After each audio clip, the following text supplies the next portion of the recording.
పొద్దున్నే పొద్దుల్లే నువ్వు నాకు ఎదురైతే అదృష్టం నాదనుకున్నా.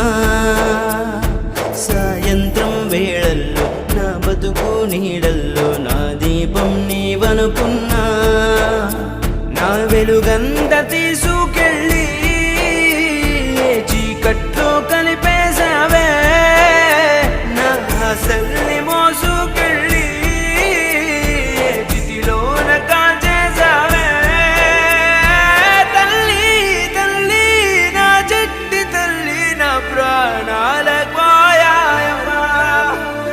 నీవే లేని లోకాన నేను శవమ